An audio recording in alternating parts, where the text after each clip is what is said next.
ਸਿਮਰ ਮਨਾ ਸਿਮਰ ਮਨਾ RAM ਨਾਮ ਚਿਤਾਰੇ. Hello, my name is Nirvikar Singh, and I'm a professor at the University of California, Santa Cruz.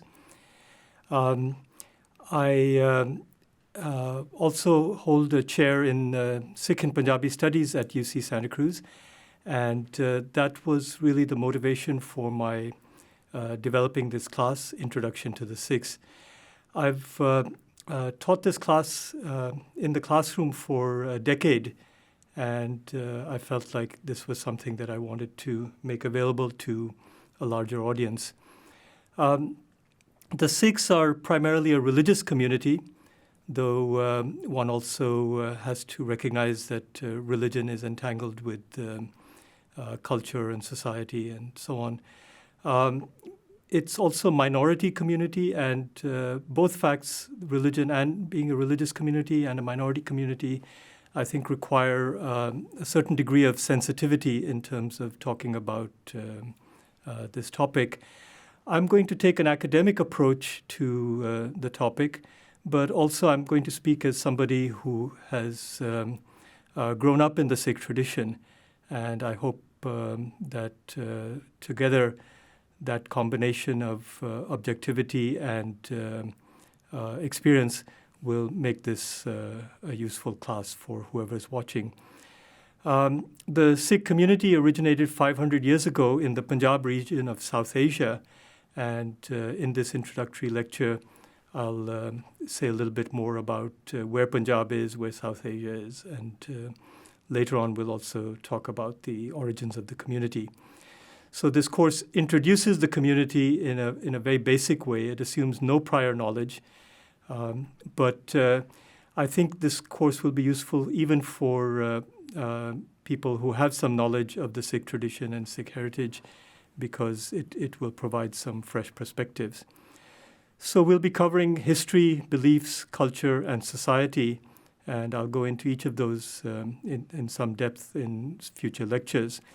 I want to have a special focus on Sikhs in contemporary America, because I think the students taking this class will mostly be students who are growing up in the United States and have grown up in the United States. And I think I also want to talk about the Sikh community in contemporary America in a comparative perspective in the context of other minority communities in the United States. And I think that will be very important in terms of helping us understand where we are as a country and a society. The text for this class is by Nikki Guninder Kaur Singh. It's called Sikhism: An Introduction. And Nikki Singh is a professor of religious studies at Colby College, Maine. The book is an inexpensive paperback. It's very readable, and I think you'll find it a very attractive textbook for the class. So I'll provide some basics in this introductory lecture, and we'll come back to a lot of these ideas in future lectures. So the word Sikh means student or disciple, and it's actually a Punjabi word. I'll talk about the language Punjabi. It is here very closely paired with the word guru, and guru means spiritual teacher. In contemporary Western usage, guru often has a much less, a more lighthearted meaning, but in this context, guru has a lot of weight, a lot of gravitas, and as I said, it means spiritual teacher. So the Sikh community began with a person named Nanak, and Sikhs would always call him Guru Nanak, and most people referring to him will refer to him as Guru Nanak. The central belief is in one God. God, one can maybe put in inverted commas, because God is often associated with the Christian concept of the divine. In Sikh sacred texts or in Sikh writings, the words used to describe God are often Ik Onkar and Vaheguru, and there are other words as well. A loose English translation might be divine essence, and I'll use that in some of my translations. There's a central sacred text for the Sikhs, which is known as the Guru Granth, or if one wants to be additionally respectful, Guru Granth Sahib. So Sahib is a term of respect which is added at the end. Granth itself means book, which reflects the fact that this is a sacred text. And here the fact that it's labeled Guru reflects the fact that for Sikhs, this is the spiritual teacher that they follow. Here's a 20th century painting of Guru Nanak. So this is just the artist's imagination. Later on, I'll show you some more historical paintings, though we don't have any from Guru Nanak's lifetime. In this painting, Guru Nanak is accompanied by two companions, and in a future lecture, I'll talk about who these companions are and why they're depicted here. Here's a photograph of the Sikh sacred text, the Guru Granth Sahib, and this is written in a particular script, which I will explain in a moment. So this is a printed volume, and it has a standardized format and pagination. So as I mentioned Punjabi earlier, Punjabi is the language of the Sikhs. It's also the language of the sacred text. In addition, it's a regional language, and it's spoken by Hindus and Muslims in the Punjab region of South Asia. So Punjab is now split between India and Pakistan, and I'll show you maps in a minute. Punjab itself, Punjab means 5 waters, and it is a fertile river plain, which and that geography has a very strong bearing on the history of the Sikh tradition and the history of the region Punjab.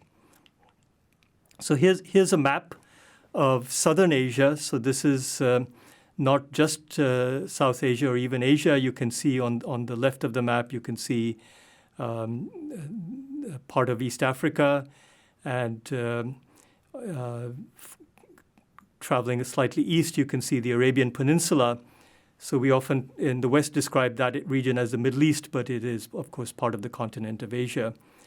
And then in the middle of that map, you can see what we would call South Asia, which includes the modern countries of India, Pakistan, Bangladesh, Nepal, and typically Afghanistan is also included in South Asia.